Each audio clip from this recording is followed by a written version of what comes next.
So there was a shift because for a lot of us, we like to know how many dollars we make on a trade. Then we shift our focus really to our percentages that we make. But for you, it eventually became solely down to, is my portfolio or my reserve, is that in the positive or is it in the negative? That was a shift, right? Yeah, that's where my mindset shifted, and it was for the good and for the bad. But yeah, I've learned, maybe just skipping that a little bit over times. I've actually gone off percentages. I've gone off dollar values. I've gone to candle trades. I've traded 3 candles. I've traded so many candles today. And in hindsight, I wish I realized that when I was in yellow, because if you think about it, let's just break it down. I know there's plenty of people, and plenty of people ask me this, is how to get through this yellow story, because hell, it's giving them up here. And here's something I thought. If you look at yellow going from just stage 1 to stage 2, that is 100% increase. So in essence, you're looking for 101% candles, or you're looking for 52% candles. Don't go looking for the 20% run. You're gonna burn your fingers. Rather break it down. If the 20% run happens and it's there, great, take it. But go and break it down into candles. Remember what I said, 3 candles at a time. So I would go looking for 3 candles that would give me 1 to 2%. Boom.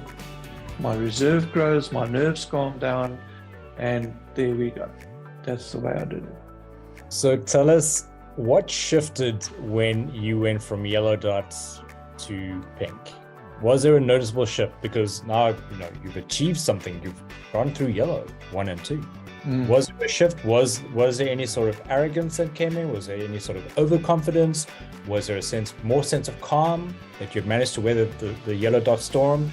What was it for you that shifted when you went over to pink? Because a number of our members here have yet to transition, but they're getting there and they're probably excited.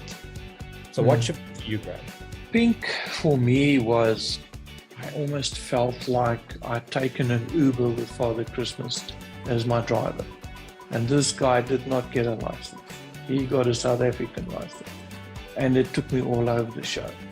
But I won't say the word is arrogant, but I was a little bit more adventurous, let's put it that way. And I shifted my portfolio from Binance to KuCoin. Be it the right decision or not.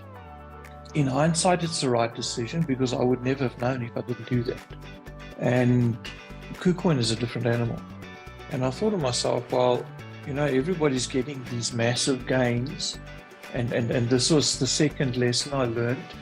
Please don't ever compare yourself as a trader against another trader. Your circumstances are different. But I fell into that trap. I compared myself to the rest of the group. I mean, there were guys that were way ahead of me. And I thought to myself, but Graham, are you just not a sharp pencil in the case, or what's the case? Let's try and catch up. And I jumped into pink on KuCoin. And it played out, fortunately. It was a different animal. It was a ride. I felt like I was on a merry-go-round. It was up and down all the time. And there you learn again. It doesn't matter how much percent you make per day. It goes about what your reserve doing. At the end of the day, how much money is in the bank. And pink, I think I hit the market in pink. I was fortunate, I believe, if I look back to it now, because I was no way skilled enough or even ready for it. But I think for that brief 3 to 5 weeks, the market sort of played. And I remembered catching coins. I still remember them today. Cat, fly, flum. Cat and fly and flame. I think I did 45% on a day or 2. And it just took me to the next level. And I thought, wow, you've got this. Until cat bit me. And so that was pink. But I got through pink probably the easiest.